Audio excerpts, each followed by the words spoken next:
வெயில் காலத்துக்கு ஏற்ப தேர்தல் நடவடிக்கைகள் தேவை என்று தேர்தல் ஆணையத்துக்கு பூவுலகின் நண்பர்கள் அமைப்பு கடிதம் எழுதியுள்ளது. பகல் 11 மணி முதல் 3 மணி வரை கட்சிகளின் பரப்புரையை கட்டுப்படுத்திடுக என்று பூவுலகின் நண்பர்கள் தெரிவித்திருக்கிறது.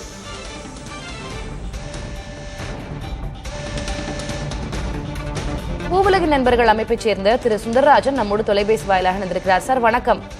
வணக்கம். அடுத்த 6 மாதங்களுக்கு வெயிலுடைய தாக்கம் அதிகமாக இருக்கும் அப்படின்னு சொல்லியிருக்கீங்க. அதனால தேர்தல் நடவடிக்கைகளை உற்று நோக்கணும், கட்டுப்படுத்தணும் அப்படின்னு கடிதம் எழுதியிருக்கிறீங்க. என்னென்ன அம்சங்களை வலியுறுத்தி இருக்கீங்க சார்? இல்ல, முக்கியமாக இப்போ இது பிப்ரவரி மாத இறுதியில் நாம இருக்கோம். இப்பவே இவ்வளவு வெயில் அதிகரிப்பதை நாம் பார்க்க முடிகிறது. பல்வேறு இடங்களில் 100 டிகிரி ஃபாரன்ஹீட்டை தாண்டிய வெப்பம் பதிவாக ஆரம்பிச்சிருக்கு பிப்ரவரி கடைசியிலேயே.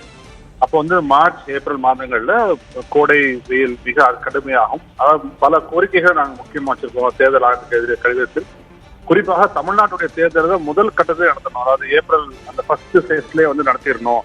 ஏன்னா கோடை வெயிலின் தாக்கம் தமிழகம் போன்ற வெப்பமண்டல பகுதியில் மிக கடுமையாக இருக்கும். அசாமும் தமிழ்நாடும் வேறு ரெண்டோடைய வானிலை நிலைமையும் கோடையும் வேறு வேறாக இருக்கும்.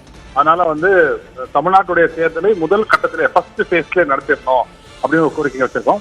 இரண்டாவதாக தமிழ்நாட்டில் நடைபெறக்கூடிய தேர்தல் பரப்புரைகள், அதாவது கேம்பெயின், பொலிட்டிக்கல் கேம்பெயின், அது எல்லாமே காலை 11 மணிக்குள்ள முடிச்சிடணும். மாலை 3 மணிக்கு மேல் ஆரம்பிக்க வேண்டும். மேற்கூரை இல்லாத எந்த கூட்டங்களையும் 11 மணி முதல் 3 மணி வரை உள்ள காலகட்டத்தில் நடத்த அனுமதிக்க கூடாது.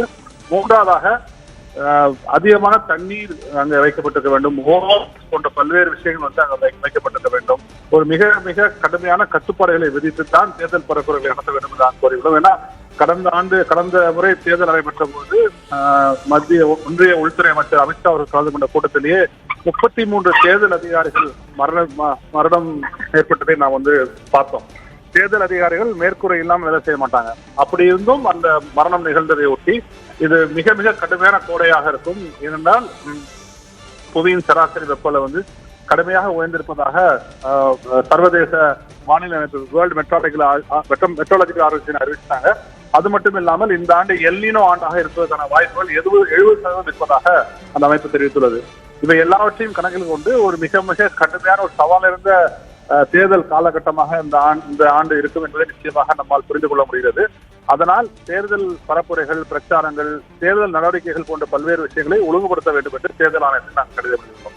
மிக மிக கடுமையான கோடையாக இருக்கும் அப்படின்னு சொல்லியிருக்கீங்க. நிச்சயமா முன்னெச்சரிக்கை தேவை. தேர்தல் ஆணையமும் இதை கருத்தில் கொள்வார்கள் அப்படின்னு நம்ம எதிர்பார்க்கலாம் சார்.